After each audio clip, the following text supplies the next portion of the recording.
Hi friends, this is Gomzi and I welcome you to my channel Gomzi's Entertainment World. So friends, आज मैं जिस movie के बारे में बात करने वाला हूँ उस मूवी का नाम है मिसेस चैटर्जी वर्सेस नॉर्वे, जिसे डायरेक्ट किया है अशीमा चिब्बर ने और ये आपके नियरेस्ट सिनेमा हॉल्स में रिलीज हो चुकी है. The movie is based on a true incident. The film tells us a story of an Indian immigrant, Devika Chatterjee, whose own children have been taken over by a foster care run by Norwegian Child Care Services on the basis of the fact that she is not capable of taking care of her own two children. The reason being is that she has an unstable mind, she's not mentally stable. ये movie ये बात दर्शाती है कि किस तरीके से एक माँ का प्यार अपने बच्चों के प्रति अनकंडीशनल है. वो बगैर किसी स्वार्थ के अपने बच्चों के लिए कुछ भी कर सकती है. The other topic, or rather issue, that this movie is displaying is all about cultural differences. How different countries have their own cultures and how we should adapt to that culture as well as respect the culture of other countries. The story and screenplay by Sameer Satija, Ashima Chibber and Rahul Honda is excellent. इतनी अच्छी तरीके से उन्होंने इस movie को बनाया है कि आपके आंखों में आंसू तो आना ही है. बहुत टाइम के बाद एक बहुत ही अच्छी इमोशनल हार्ट ब्रेकिंग मूवी देखने का मौका मिला है. जिस तरीके से इन्होंने सीन्स को हमारे सामने रखा है वो वाकई में लाजवाब है and it really makes you feel the pain that a mother goes to get back the custody of her own children. The dialogues of the movie are realistic क्योंकि ये एक बंगाली फैमिली के बारे में बताया गया है and simultaneously because they are staying in Norway, इसलिए बंगाली और इंग्लिश डायलॉग्स का इस्तेमाल इस मूवी में किया गया है, जिसके कारण ये मूवी बहुत ही रियलिस्टिक लगती है and you can feel for the characters.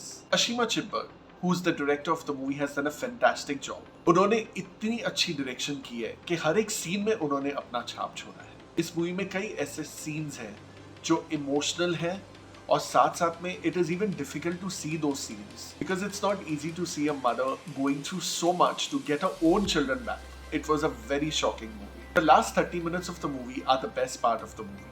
इतने अच्छी तरीके से इस मूवी को लास्ट 30 मिनट्स में दिखाया गया है कि किस तरीके से लॉयर लड़ती है ताकि रानी मुखर्जी को उनके बच्चों की कस्टडी मिल जाए.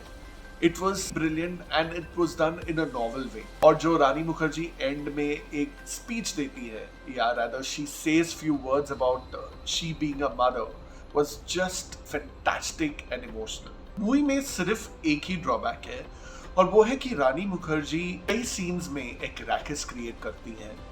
वो या तो फॉस्टर केयर में या तो कोर्ट रूम में वो चीखती है, चिल्लाती है और वो सुनती नहीं है. She breaks the rules and because of that it becomes a big issue और वो उनके अगेंस्ट ही जाता है और उनके हस्बैंड भी उन्हें समझाने की कोशिश करते हैं पर रानी मुखर्जी उस बात को समझती नहीं है और एक के बाद एक उनके ऊपर केस बनते जाता है.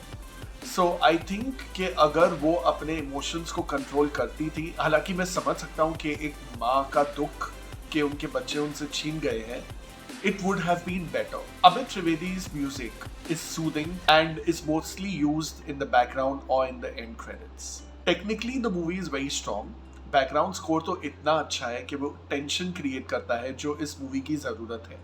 उसी तरीके से costumes, production design, cinematography makes the movie look realistic. Movie की एडिटिंग थोड़ी बेहतर हो सकती थी.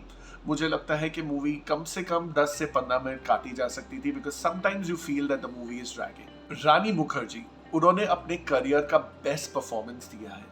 उनकी परफॉर्मेंस इतनी अच्छी है कि I am sure that next year she is going to win every award. इतनी अच्छी परफॉर्मेंस है उनकी. She is done such an excellent job that you feel the pain of the mother. Anirban Bhattacharya is good in his role as Rani Mukherjee's husband.